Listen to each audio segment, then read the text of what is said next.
Cornelius Harding had never been wrong about land. He had never been wrong about weather, about cattle, about timber, or about the particular kind of stubbornness it took to survive 16 winters in Wyoming territory.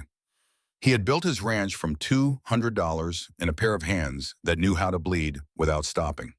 He had watched other men arrive with more money, more equipment, more confidence, and then watched them leave with nothing or not leave at all. He had buried his wife on a hillside in February of 1882 and had not broken. He had endured drought and flood and a cattle market that seemed personally committed to his ruin, and he had endured all of it standing upright in plain view of everyone in the Powder River Valley, because that was what a man of consequence did. So when Cornelius Harding stood on the eastern ridge on the morning of October 3rd, 1888, and looked down at the Ashworth property and saw a woman measuring the ground inside her barn with a rusted iron spade and a length of twine, he felt the particular irritation of a man watching someone do something obviously foolish in a world that he understood completely. He watched her for a long time before he moved. She was 34 years old, Eleanor Ashworth, a widow since March of the previous year, when her husband Henry had coughed himself to death in a drafty log cabin that any sensible man could have seen was half a house at best. She had 3 children, the oldest 10, the youngest 5. She had 160 acres of good grazing land on the western edge of the valley land that Harding had wanted to purchase since the spring and that she had refused to discuss. She had 2 horses, a milk cow, a small smokehouse, and a cabin whose roof had been losing a battle with gravity since the summer. What she did not have, as far as Harding could determine, was any business still being here. And yet here she was, not fixing the roof, not stacking wood against the north wall of the cabin the way any sensible frontier woman would do in October. Instead, she was inside the barn, moving with quiet, deliberate purpose, marking a rectangle on the dirt floor directly beneath the center joists of the structure. From the ridge, it looked exactly like she was measuring a grave. Harding turned his horse south toward the buffalo and did not stop watching until the barn disappeared behind the tree line. He told himself it was none of his business. He told himself he had more than enough to occupy his attention with 800 head of cattle to winter over and a north wall of his own that needed fresh chinking before the cold came in. He told himself that Eleanor Ashworth was a grown woman who had survived a Wyoming winter on her own once already and could make her own decisions about how to prepare for the next one. He told himself all of this, and then he rode 3 miles into Buffalo and told Reverend Edmund Greer what he had seen, because the truth was that Cornelius Harding was not a man who could observe disorder without feeling a personal obligation to correct it. Greer listened from behind his desk with the expression of a man who had been waiting for exactly this conversation. He was 58 years old, lean and white-haired, with the kind of face that had learned to arrange itself into concern as a professional reflex. He had been the minister of the Buffalo First Presbyterian Church for 12 years, and he understood the Powder River Valley the way a doctor understands a patient, which is to say he understood its symptoms perfectly and its deeper nature not at all. "I've heard the same from 2 others," Greer said, folding his hands on the desk.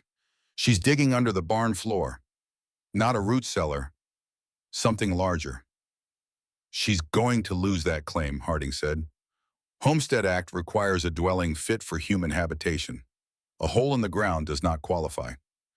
"The children concern me most," Greer said, and he said it with complete sincerity, which was the most dangerous thing about him. Harding nodded. He was also sincere. This was the most important thing to understand about both of them, because the damage that sincere men do is always so much harder to undo than the damage done by men who know they are wrong.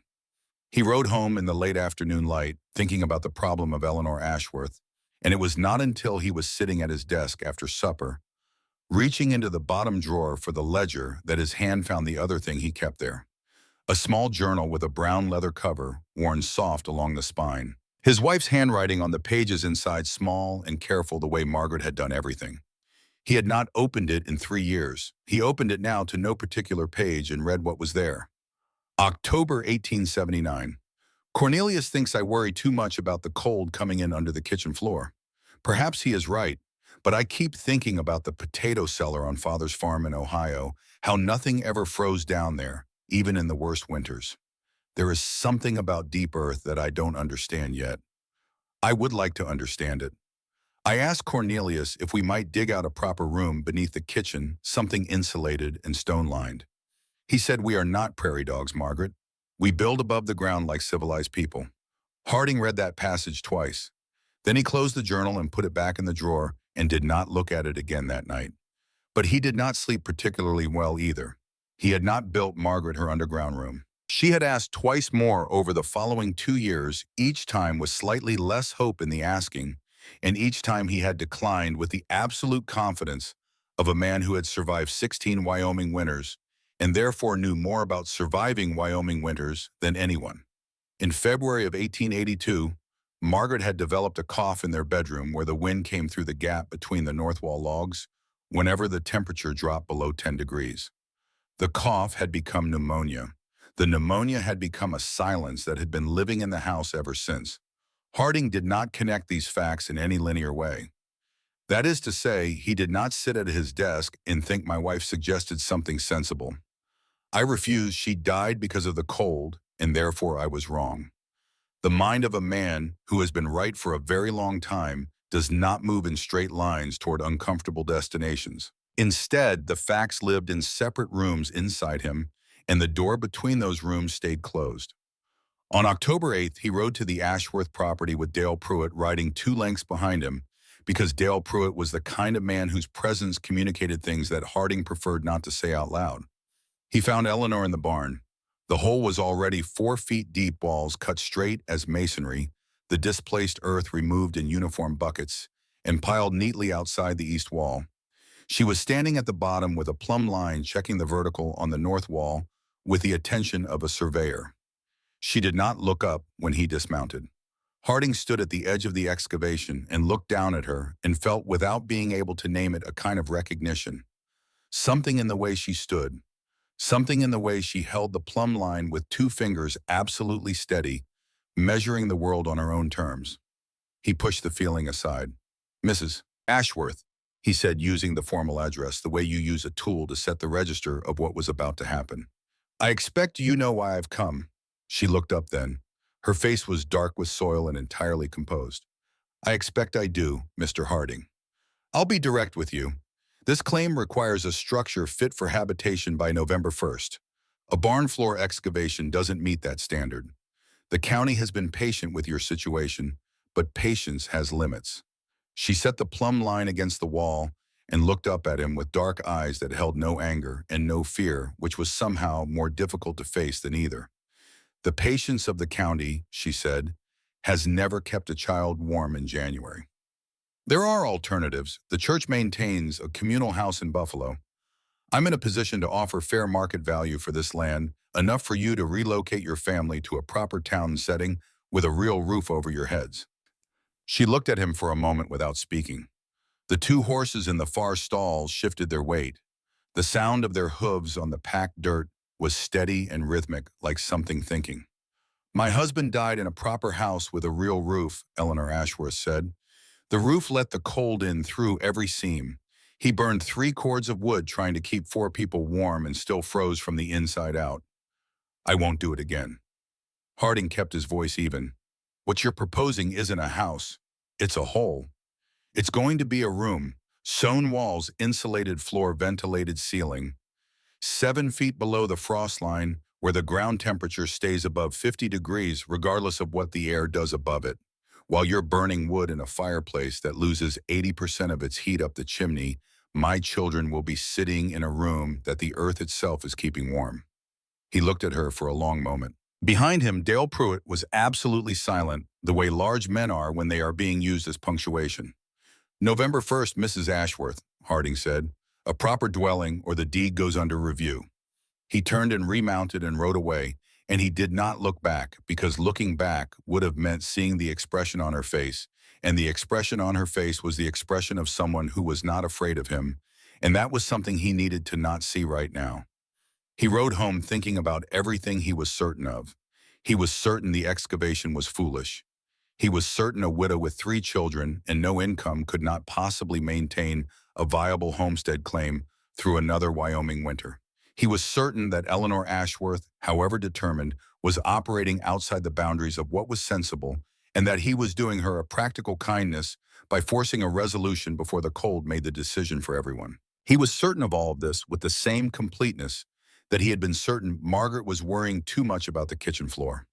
That night he dreamed about his wife for the first time in 2 years. She was standing in the potato cellar on her father's farm in Ohio in the middle of summer, and she was not cold at all. October moved toward November with the particular hurry of Wyoming autumn, which is less a season than a warning. The cottonwoods along Crazy Woman Creek turned yellow and then bare in the space of 2 weeks. The mornings began carrying ice in them, thin and serious ice, the kind that doesn't melt by noon anymore. The cattle moved closer to the windbreaks without being driven there. Harding heard reports of the Ashworth excavation through the ordinary channels of a small valley community, which meant through Gilbert Harrison at the general store and through the two women who lived closest to the western edge and who found reasons to ride past the Ashworth property with some regularity.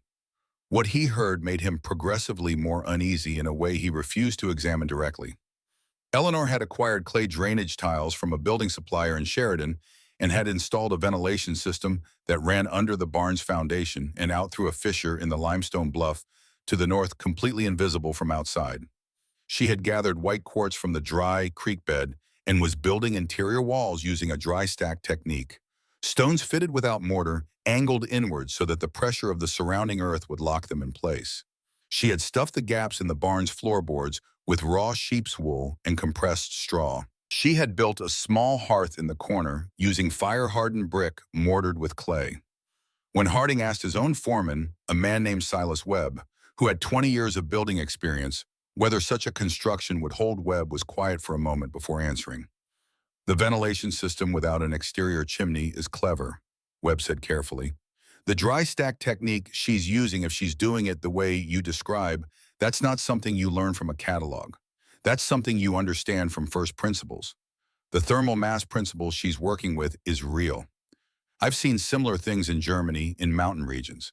If she's built it right, that room will hold heat the way a cast iron stove holds heat, except the mass is the stone itself." He paused. "If she's built it right, and if she hasn't," Harding asked. "Then it's a hole in the ground," Webb said.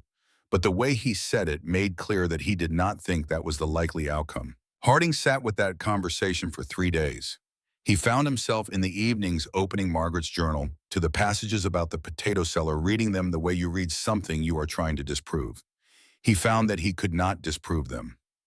What Margaret had described in the imprecise language of a woman who understood something intuitively without having the technical vocabulary for it was the same principle that Eleanor Ashworth was now building into the earth beneath her barn: the constancy of deep ground temperature, the thermal mass of stone, the symbiotic relationship between the body heat of livestock and the insulating capacity of packed earth.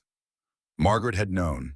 She had known in 1879, with no education in thermodynamics, no technical training, no access to anything except her own careful observation of the world she lived in. She had asked him twice. He had told her they were not prairie dogs. On the morning of October 29th, Harding received word that Gilbert Harrison had refused Eleanor credit at the general store.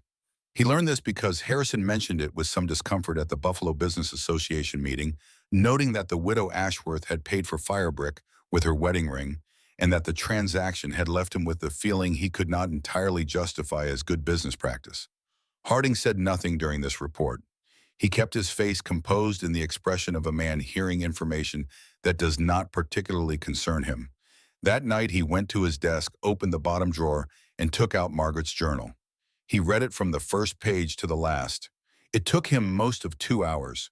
When he finished, he sat for a long time in the lamplight, looking at nothing in particular. Then he opened the journal to the last entry Margaret had written in November of 1881, 3 months before she died. Another cold winter coming. "Cornelia says the house is solid enough. I don't argue anymore. But I still think about the cellar room. Not because I'm afraid of the cold, because I want to understand why deep earth is warmer than surface earth. There is something in that question I haven't found the answer to yet. If I had more time, I think I would find it." She had not had more time. She had died in February in the room he had told her was warm enough, with the wind coming through the north wall logs, and the fire not equal to the task of heating a space that was never properly sealed against what Wyoming could bring. Harding closed the journal. He placed it in the inside pocket of his coat instead of back in the drawer, a decision he made without examining why. Outside, the northern sky had been showing something unusual for 3 days. A low gray mass sitting on the horizon that the old-timers in the valley watched with the particular attention of people who have learned that Wyoming weather does not announce its worst intentions in advance. The following morning, Harding dispatched Dale Pruitt to the Ashworth property in the early evening hours before the sky had fully darkened. He told himself he was conducting due diligence on a property matter. He told himself he needed to know the structural details of the excavation in order to make an accurate report to the county marshal if it came to that. He told himself any number of things that were technically adjacent to his actual reason, which was that he was afraid. Not afraid of Eleanor Ashworth, afraid of being wrong. Afraid that the thing he could feel shifting inside him, the thing that had been shifting since he read Margaret's journal, was correct, and that the price of its being correct was more than he knew how to calculate. Pruitt rode out after supper and came back before midnight, gray in the face and saying nothing useful. Eleanor had heard him working at the trap door seams. She had told him through 2 inches of pine flooring that the next inch he pried would cost a life. He had believed her and retreated into the night. Harding sat with that information in silence. Then he sent Pruitt to bed and sat alone in his study for a very long time, not reading, not writing, just sitting with the particular quality of stillness that comes over a man when the thing he has been refusing to look at is directly in front of him and there is nowhere else to put his eyes. Outside the window, the northern sky was no longer gray. It was white, and it was moving toward the valley with a speed and a purpose that had nothing to do with ordinary weather and everything to do with what Wyoming had been building quietly and without announcement for the past 3 weeks. Harding watched it for a while from the window. Then he went to bed. He told himself he would feel more certain in the morning. He was wrong about that, too. The morning of November 11th arrived in disguise. The sky was the particular blue of cold, clear days, the kind of blue that makes men in Wyoming relax their shoulders and decide that perhaps the worst of the season is still weeks away. The temperature at dawn was 24 degrees, which was cold, but not remarkable. The cottonwood branches along Crazy Woman Creek were bare and still. There was no wind. Cornelius Harding stood on the porch of his ranch house at 7 in the morning, drinking coffee and looking at that blue sky with the satisfaction of a man whose 16 years of experience told him he understood what he was seeing. He had spent the previous day supervising the final wood delivery, 4 full cords, stacked against the north wall of the main house, enough by any reasonable calculation to carry 8 people through 6 weeks of hard winter. The cattle were in the lower pasture near the windbreak. The horses were in the stable. The chinking on the west and south walls had been refreshed in September. He was by every measure he knew how to apply prepared. At 8 o'clock, his foreman Silas Webb came in from checking the stock and stood in the kitchen doorway with an expression that Harding had learned over many years to pay close attention to. Webb was not a man who showed concern easily. "Barometer dropped .6 in the last hour," Webb said. Harding set down his coffee. .6 in an hour was not weather. .6 in an hour was something that did not have a polite name in the Powder River Valley. The old-timers called it the White Wall. The newspapers, when they wrote about it afterward, would call it a weather event. The people who lived through it or did not would call it simply the November storm and would not need to specify which November for the rest of their lives. "Get everyone inside," Harding said. Webb was already gone before the sentence finished. 3 miles to the west at the Ashworth property, Eleanor had been watching the same barometer since 5 in the morning. She had risen before the children, before the light, and had stood in the barn with a lantern checking the instrument she had mounted on the east wall in September. At 5, the reading was normal. At 6, it had dropped slightly. At 7, it had dropped again steadily, with the quiet seriousness of a thing that has made a decision. She did not wait for .6. At 10 minutes before noon, with the sky still impossibly blue above the valley, Eleanor Ashworth went to the foot of the ladder in the barn and spoke 2 words to her 3 children in a voice that contained no panic and no ambiguity. "Down now." Claire was 10 years old and had her mother's capacity for reading a room. She came down the ladder with her notebook tucked under her arm and her small wool blanket folded over her shoulder, moving quickly and without question. Owen was 8 and had been watching his mother's face since morning, with the focused attention of a child who has learned that the most important information in any situation is the thing the adults are not saying out loud. He was down the ladder before Claire had reached the bottom. Lily was 5 and came last carrying the cloth doll Eleanor had sewn from one of Henry's old work shirts, and she came with the complete trust of a child who has never had a reason not to trust her mother, which was its own kind of heartbreak to witness. Eleanor lowered the last supply crate through the opening. Then she climbed down herself, pulled the trapdoor shut above her, and began packing the sandbags around the frame's perimeter with the systematic efficiency of someone who had rehearsed this moment so many times in her mind that the actual doing of it felt less like action than like memory. At noon, the temperature outside was still 24 degrees. By 2 in the afternoon, it was 9 degrees. By 4, it was minus 11. At 4:17, the wall of wind reached the Powder River Valley from the north at 62 miles per hour, and the world above the trap door became a different world entirely. Inside the chamber, Eleanor sat by the small hearth and listened to the transformation happen in layers. First, the sound of the barn walls taking the initial impact, a physical concussion that traveled through the timber framing and into the stone walls around them, a sound less like wind than like something striking the building with intent. Then the horses above Bess and Buck, both of them reacting with the immediate and honest terror of animals who understand danger without needing to interpret it, their hooves striking the floorboards in sharp, irregular rhythms. Then beneath both of those sounds, the deeper register of the earth itself, the slight settling and shifting of ground under temperature, stress, a sound so low it was more felt than heard, like the valley was adjusting its weight.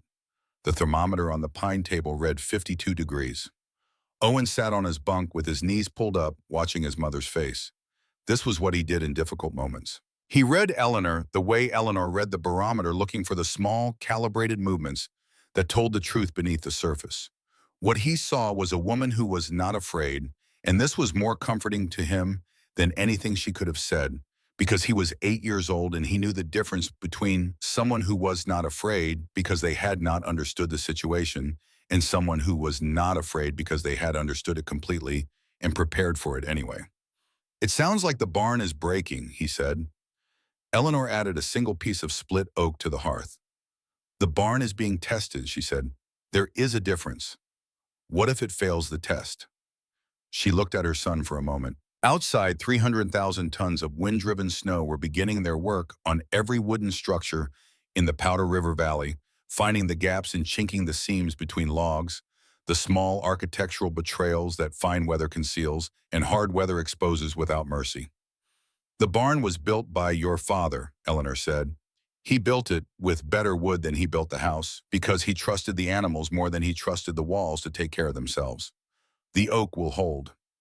Owen looked at the ceiling, joists above them, listening to Bess.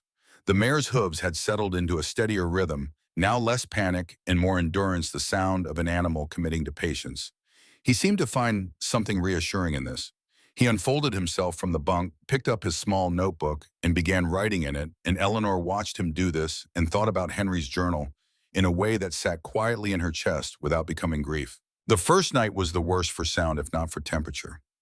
The wind did not diminish after dark. It found new registers, new frequencies, new ways of demonstrating the particular cruelty of open country in November.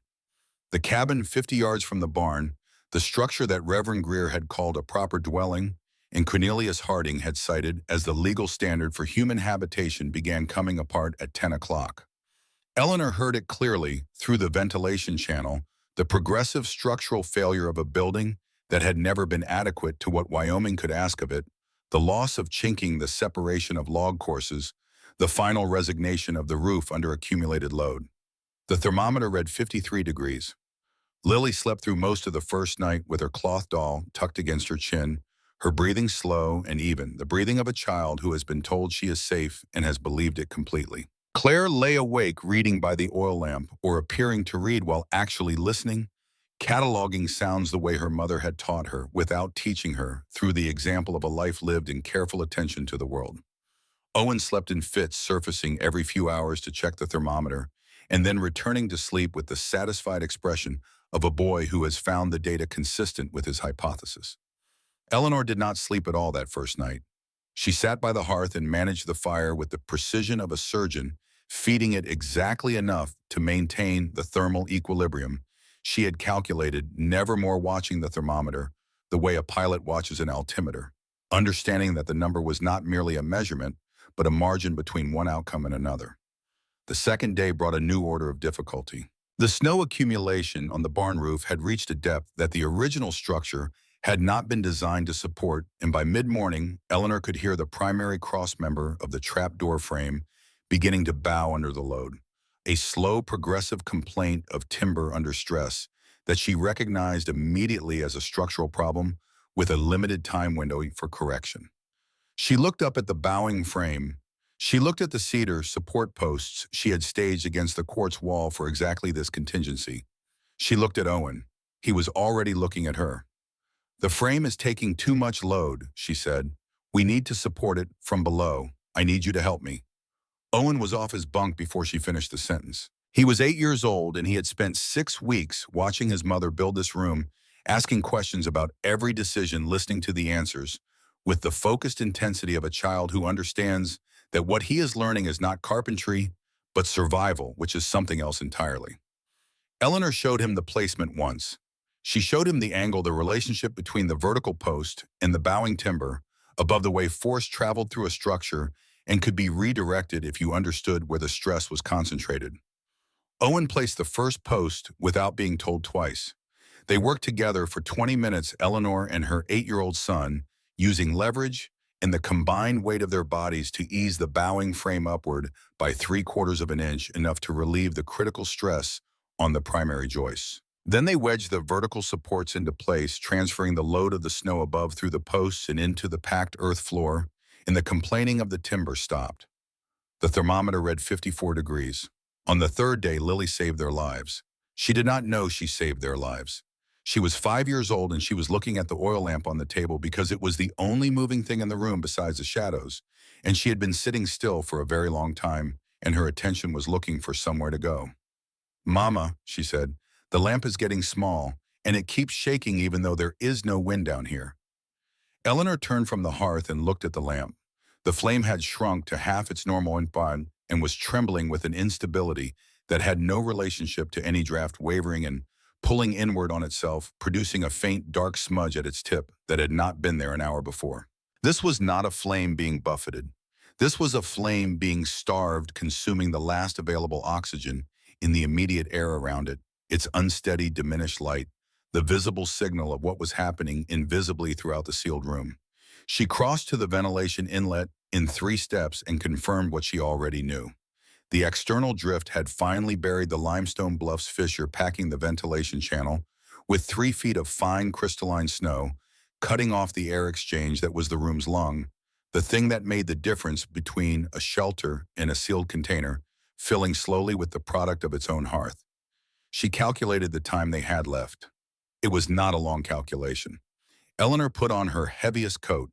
She tied the hemp rope around her waist. The half-inch line she had staged for exactly this possibility anchored the other end to the structural cedar post she and Owen had installed 2 days before. She looked at her children. Claire's face was pale and careful, already understanding. Owen was watching the lamp as though it could tell him something useful about this particular problem. Lily was looking at her mother with the expression of a child who was pleased to have noticed something important. "I'm going up to clear the vent," Eleanor said. "The fire goes out while I'm gone. All 3 of you breathe slowly. Owen, you watch the clock. If I'm not back in 20 minutes, you pull the rope twice." "What happens if we pull it twice?" Owen asked. "Then I come back faster," Eleanor said, which was not entirely true, but was the right thing to say to an 8-year-old in that moment. She pushed the trap door open. The air that came down was not air. It was a physical object, a mass of cold so complete and so immediate that it seemed to compress the room, pushing the accumulated warmth into the walls and replacing it with something that had no interest in human survival. The temperature in the chamber dropped 15 degrees in 60 seconds. Lily made a small sound and pressed herself against the stone wall. Owen moved to his sister without being asked, putting his arm around her in the practiced way of an older sibling who has learned that his usefulness is sometimes about warmth and not information. Eleanor climbed into the barn. The horses were statues. Bess and Buck stood in the far corner with their coats thick with frozen condensation. Their breathtaking white columns in air that was 30 degrees below zero inside the barn because the building had been losing heat through every seam since the storm began. They were alive because the heat rising from the chamber below had kept the barn's temperature above the critical threshold, a detail that Eleanor registered and filed and would think about for a long time afterward. The system she had built had been keeping the horses alive as reliably as it had been keeping her children alive. She found the access panel she had cut in the north wall at ground level 12 inches square, sized for exactly this exit. She opened it and crawled through into the white void outside. There is no adequate language for what Wyoming looked like on the third day of the November storm. The distinction between ground and sky had ceased to exist. There was only white, and within the white, there was wind moving at a speed that translated human intention into irrelevance. Eleanor moved by feel and rope tension, by the compass of her own body's memory of the terrain, one hand always on the rope, the other extended ahead into the formlessness. She found the limestone bluff by touching it. She drove the clearing rod into the ventilation fissure and felt the resistance of packed ice and crystalline snow dense and solid and pushed with everything she had, and the blockage gave way in 3 stages, each one accompanied by a change in the sound. The wind was making through the channel until the final stage when the clear draft confirmed that the vent was open and the room below could breathe again. She stood against the limestone bluff, breathing hard rope held tight in her left hand, and felt the particular exhaustion of a person who has done a necessary thing and is still alive on the other side of it. That was when she saw it. Irregular. Wrong color against the white. A shape that did not belong to any feature of the landscape she had memorized over 4 years of living on this land. It was approximately 6 feet north of the bluff, partly submerged in a drift oriented in the way that objects fall, rather than the way they are placed. Eleanor pulled herself along the rope to the shape and crouched beside it and turned it over. Cornelius Harding's face looked up at the white sky with the expression of a man who has lost a very important argument with himself. His coat was adequate for a cold night in Buffalo. It was not adequate for minus 41 degrees and 3 days of open prairie wind. His beard was ice. His lips were the color of a bruise. His hands were contracted around themselves in the last gesture of a body trying to protect its remaining warmth. He was breathing. The breath was shallow and irregular, the breath of someone who had moved past the point of shivering and into the deeper country where the body has begun making decisions about what it can afford to keep running, but it was breath.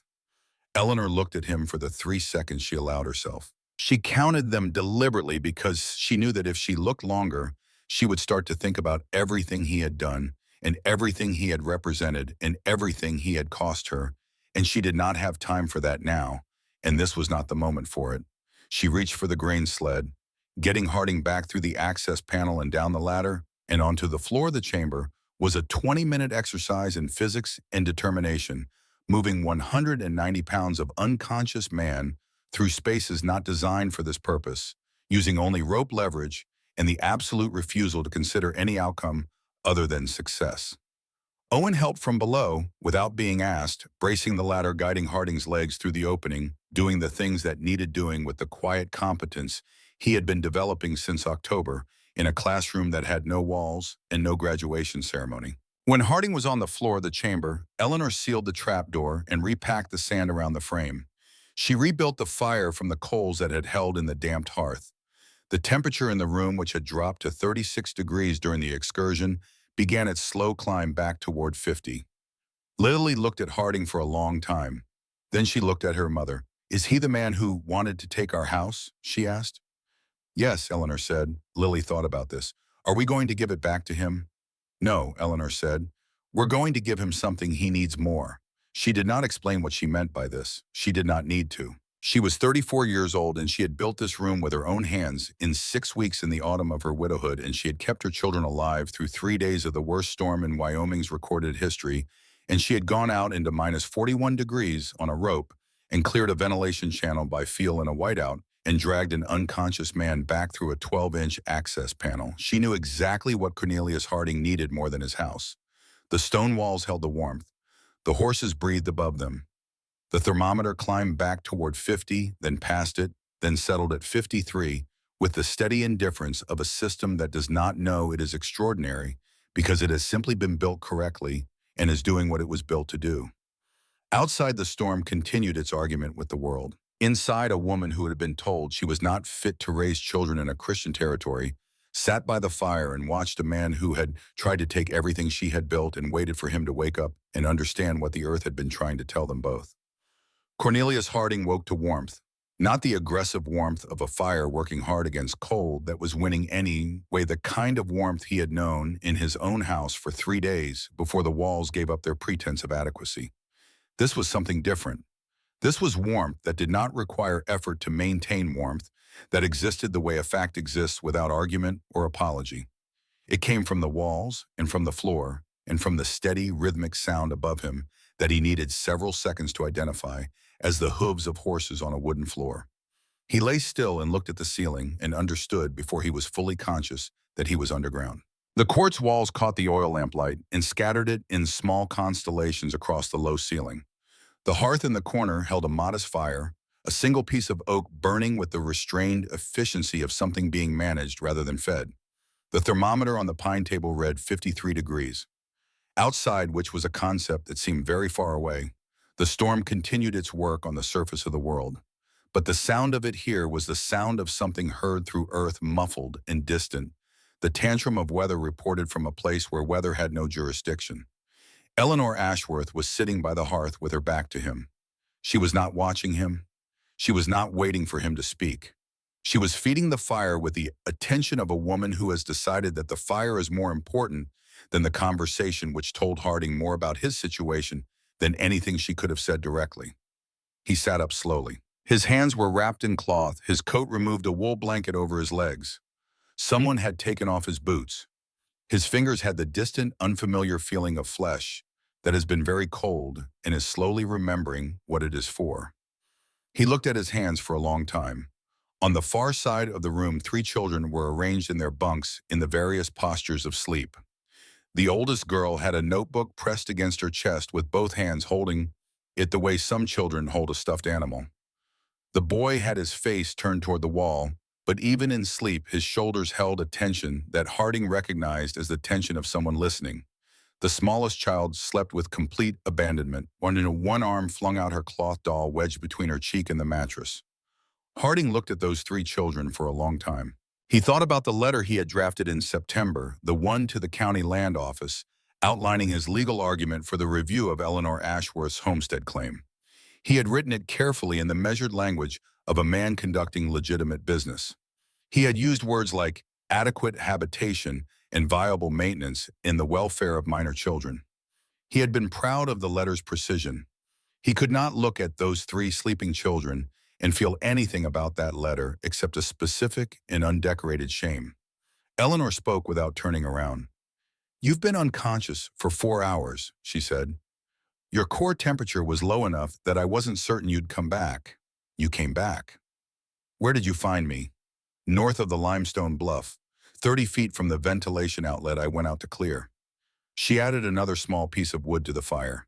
"Another hour and the answer to where I found you would have been a different kind of answer." Harding was quiet for a moment. The fire spoke in small pops and adjustments. Above them, one of the horses shifted its weight, and the floorboards transmitted the sound with an intimacy that seemed in this enclosed space almost conversational. "I sent Pruitt to your barn before the storm," he said, "to look at the door, the night before it hit." "I know. That was my doing, not his." Eleanor turned from the fire then and looked at him across the small room. Her face in the lamplight was not the face of a woman deciding whether to forgive him. It was the face of a woman who had moved past the question of forgiveness entirely, who had placed it somewhere outside the boundaries of what was currently relevant because there were more immediate things to attend to, and she had 3 children to keep alive, and a storm still raging above them, and the management of a thermal system that required her attention regardless of who was or was not sitting on her floor. "Dale Pruitt went out into that storm," she said. "I don't know where he went." Harding heard what was underneath that sentence and felt it land in the place where certainty used to live. He reached into the inside pocket of his coat, which was hanging from a peg on the quartz wall, and found Margaret's journal still there. He held it in his bandaged hands without opening it. The leather cover was soft and familiar against his palms, worn to the shape of regular handling. Even though he had not handled it regularly, even though he had kept it in a drawer for 3 years, as though the distance of a drawer could constitute a kind of answer to what was written inside. My wife, he said, she asked me to build something like this in 1879. She had understood the principle of it without having the technical language for it. She saw what the deep ground did in her father's potato cellar in Ohio, and she wanted to apply it here. Eleanor said nothing. I told her we were not prairie dogs. The fire made its small sounds. Bess moved above them with her slow, deliberate weight. She died in February of 1882, Harding continued, in a bedroom where the wind came through the north wall logs when the temperature dropped below 10 degrees. I had told her the house was solid enough. He turned the journal over in his hands. She wrote about it, the cellar room she wanted. She wrote that she still hadn't found the answer to why deep earth was warmer than surface earth, and that if she had more time, she thought she would find it. The silence between them was not comfortable. It was not meant to be comfortable. It was the silence of two people sitting with a truth that has no softening available to it. She would have found it, Eleanor said finally. She already had the most important part. The question was right. Most people never even get the question right. Harding opened the journal to the last page and read it again in the lamplight, the entry he had read a dozen times in the past weeks, and then he looked up at the quartz walls around him, at the corner hearth, at the careful geometry of the dry stacked stone that Eleanor Ashworth had built with her own hands in 6 weeks in the autumn of her widowhood. Margaret had asked, Eleanor had built, and he had spent 9 years standing between those two facts, with his certainty held up like a wall against something that had been trying to reach him the whole time. He closed the journal. He held it out toward Eleanor. She crossed the small room and took it from his hands. She held it for a moment with both hands, feeling the weight of it, which was not the weight of paper and leather, but the weight of everything a person does not get to finish. Then she set it carefully on the pine table beside the thermometer in the lamplight where it could be seen. She went back to the fire. They did not speak again that night. There was nothing that needed to be said that the stone walls and the steady warmth and the sound of horses overhead were not already saying with more authority than either of them could manage.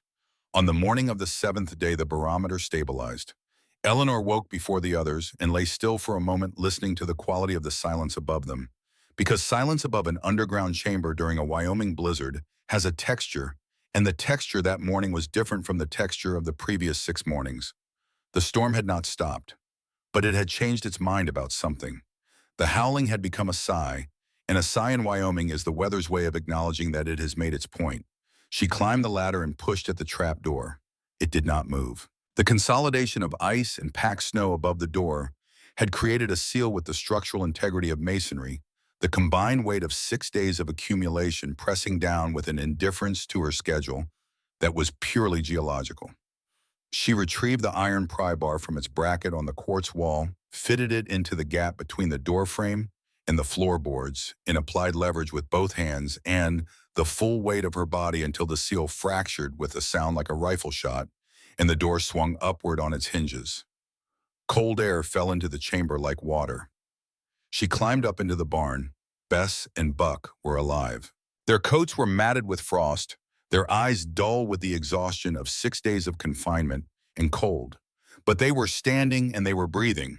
And when Bess turned her head and looked at Eleanor with the patient and somewhat reproachful gaze of a horse who has endured a great deal on someone else's behalf, Eleanor put her forehead against the mare's frosted neck and stayed there for a moment that she did not count. She walked to the barn door and pushed it open. Wyoming territory had been replaced by something else. The valley was white in a way that the word white does not adequately describe a white that was not a color, but an erasure, a complete overwriting of everything that had been there before. The fence lines were gone. The road to Buffalo was gone. The cottonwoods along Crazy Woman Creek were visible only as dark smudges at the edge of a landscape that had become uniformly, absolutely, mercilessly flat. The sky above was the pale gray of exhausted weather, still heavy, but no longer threatening the sky of a storm that has said everything it came to say. Eleanor stood in the barn doorway in the cold and looked at the place where her cabin had been. There was a rectangle of disturbed snow where the walls had stood. The roof had come down sometime on the second night, she estimated, from the way the debris was distributed, collapsing inward under the load, and then being buried by what came after. The interior would be solid ice. She stood with that knowledge for exactly as long as it took to understand it completely. Then she went back inside to wake her children. Harding was already awake. He was sitting on the edge of his bunk, his bandaged hands resting on his knees, looking at the thermometer with the expression of a man who has been doing arithmetic in the hours before dawn and has arrived at a number he cannot argue with. He moved carefully with the deliberateness of a man whose body was still negotiating its relationship with the previous 3 days, and Eleanor noted this without comment. Owen came awake next, surfacing from sleep with his characteristic alertness, eyes open and immediately tracking. He looked at his mother's face and read the situation with the accuracy that 6 weeks of close attention to her had given him. "We go out today?" he asked. "Soon," Eleanor said. "There's work first." The work of emerging from 7 days underground was not the triumphant unburdening that the word emergence suggests. It was slow and cold and required the careful management of bodies that had spent a week in 50-degree air and were now required to negotiate the reality of what waited above. Lily emerged last, blinking in the flat gray light of the barn, with the expression of someone arriving somewhere unexpected, her cloth doll held against her chest, her breath making clouds in the 20-degree air that had replaced the -40 of 3 days ago. She looked up at Bess with great seriousness. "You kept us warm," she told the horse. Bess regarded her with the equine noncommittal that passes for affirmation in those relationships. In the days that followed, as the Powder River Valley slowly excavated itself from beneath 6 feet of consolidated snow, the cost of the November storm was written in the landscape with a specificity that no newspaper would fully capture.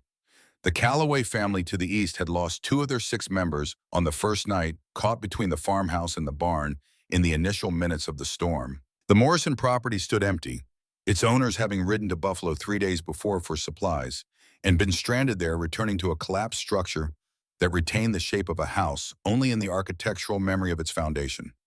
Amos Wheeler and his wife, both in their late 60s, were found in their bedroom on the 4th day by a search party from Buffalo, still in their bed, their arms around each other, the fire long dead. Harding walked through the valley beside Eleanor during these days and did not speak much.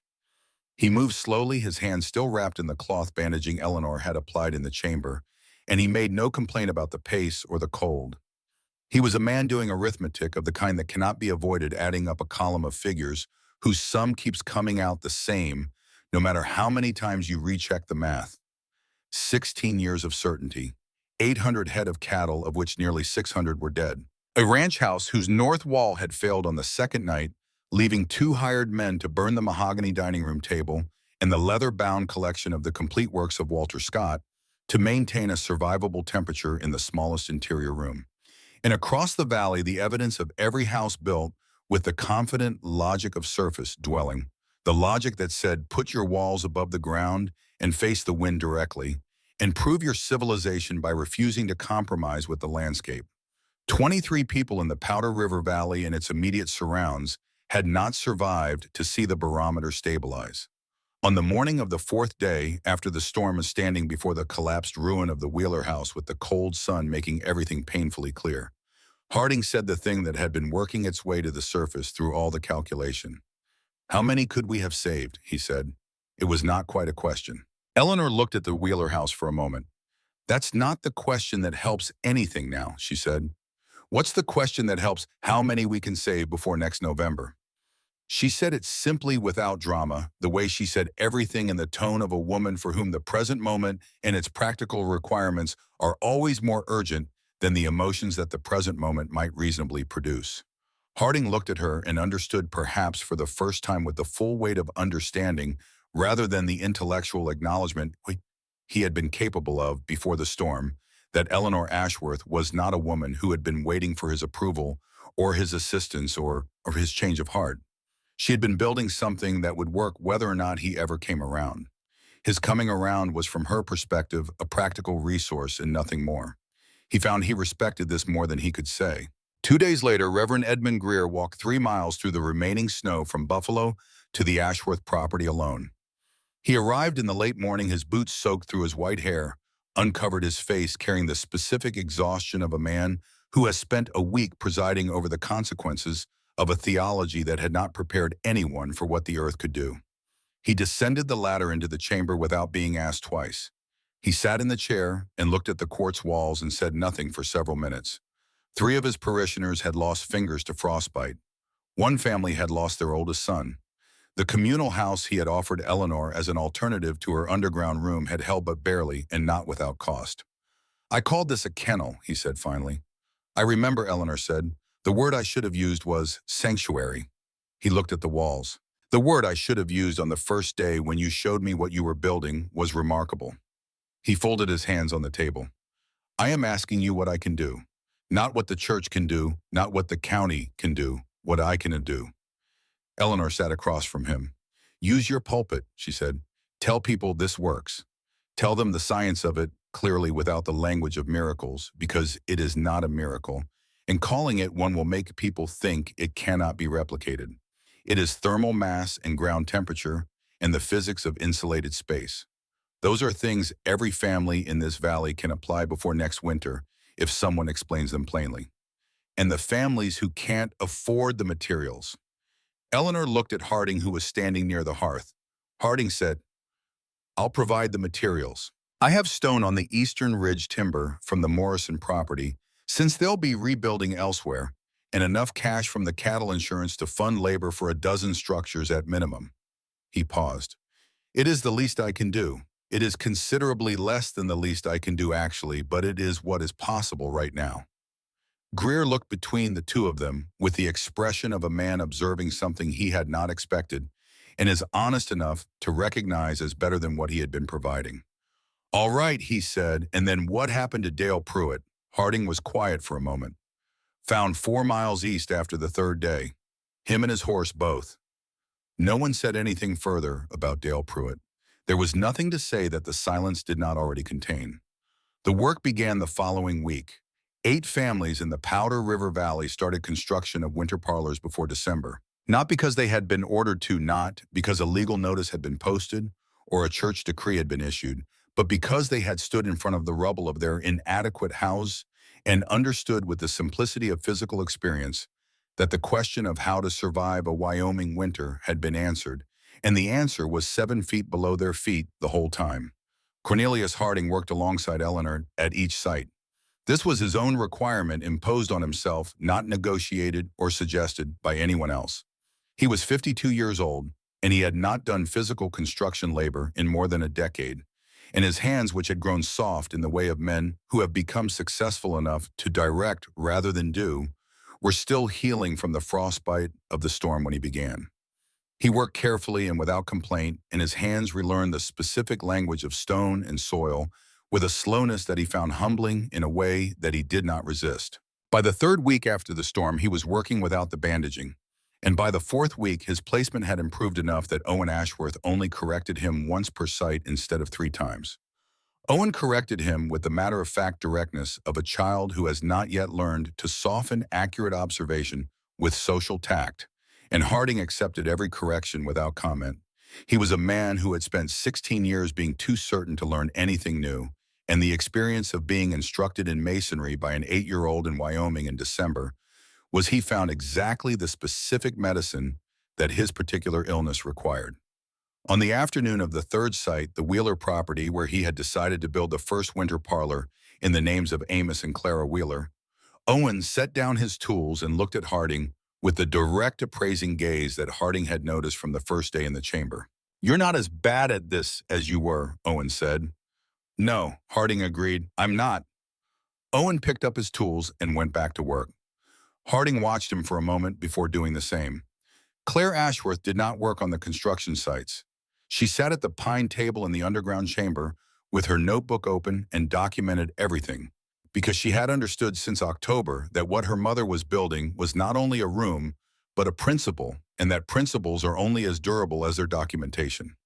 She wrote in the precise and clear language of a 10-year-old who has learned to value accuracy over impression, describing the depth calculation, the stone selection, the ventilation design, the thermal management of the hearth, the insulation layering in the floorboards, the relationship between livestock body heat and underground temperature maintenance. She was writing a manual without knowing that was what she was writing, the same way her father had recorded observations, without knowing he was leaving his wife the beginning of an answer to a question she had not yet fully formed. On the evening of the last day of November, Eleanor found Claire at the table with her notebook open and Margaret's journal open beside it, the two books lying side by side in the lamplight. "I'm checking," Claire said without looking up, to see if she had the same ideas. Eleanor looked at the two open books. Margaret's careful small handwriting on the right, the intuitions of a woman who had seen something true and not had the time to build it. Claire's neat, determined handwriting on the left, the documentation of a woman who had seen the same truth and built it and survived it and was now making sure it would outlast the winter. "Does she?" Eleanor asked. "Mostly," Claire said. "She had the right questions. You found the right answers." She looked up. "I'm writing both down, so the next person gets both." Eleanor sat down across from her daughter and looked at the two books and thought about the chain of understanding that ran through them. Margaret to Henry, to Eleanor, to Claire. Each link incomplete on its own. Each link essential to the next, a chain that would have broken at any point if any one person had refused to pass on what they knew or had never been allowed to learn it. She thought about Cornelius Harding working in the cold at the Wheeler property, placing stones with his hands that were getting stronger, being corrected by her 8-year-old son, saying nothing except yes and I see and show me again. She thought about 23 people who had not come out of the storm. She thought about Margaret Harding in a bedroom with wind in the wall logs, writing in November of 1881 that she wanted more time, that she thought she was close to the answer. She reached across the table and put her hand on Claire's notebook, not closing it, just resting her hand on the page, feeling the texture of the paper and the slight indentation of Claire's pen strokes the physical evidence of a mind at work on something that mattered. "Keep going," she said. Claire kept going. Outside, the Wyoming wind moved across the frozen valley with its usual sovereignty, finding the seams in every structure, testing every surface, conducting its perpetual audit of what was solid and what was pretending to be solid. It moved across the Ashworth barn with no particular interest, finding nothing to exploit, because the barn was built from good oak, and the floor was sealed with wool, and the stone walls below the frost line were locked in place by the very pressure of the earth that surrounded them. It moved across the 8 new excavations in the valley, the beginnings of 8 winter parlors. The stonework rising from the dark earth in the cold afternoons, patient and imprecise, and completely serious, the work of families who had learned something that could not be unlearned. It moved across the site where the Wheeler house had stood, where a rectangle of new quartz marked the beginning of a room that would carry 2 names that the storm had taken, a small and inadequate memorial. That was also a promise, the only kind of memorial that is worth anything, the kind that keeps people alive next time. Cornelius Harding stood at that site as the light failed on the last day of November and looked at what the day's work had produced. His hands were cold and sore and considerably more useful than they had been a month ago. The stonework was not beautiful. It was honest, which in Wyoming in 1888 was considerably more valuable than beautiful. He reached into his coat pocket and found it empty. The journal was on Eleanor's table now, where it belonged, where it could be read by the people who needed to read it. He stood for a while in the early dark and thought about Margaret, not with the muffled grief of a man who has sealed a wound, but with the cleaner feeling of a man who has finally stopped lying to himself about how the wound happened. She had been right. He had been wrong. She had died before he could tell her she was right, which was the part that could not be fixed, the arithmetic that did not come out differently, no matter how many times he added it up. But the principle she had carried, the question she had not had time to answer, was alive in a room 7 feet below the frozen ground of the Powder River Valley. It was alive in the notebooks of a 10-year-old girl who wrote with the seriousness of someone who understands that what she is recording is not history, but instruction.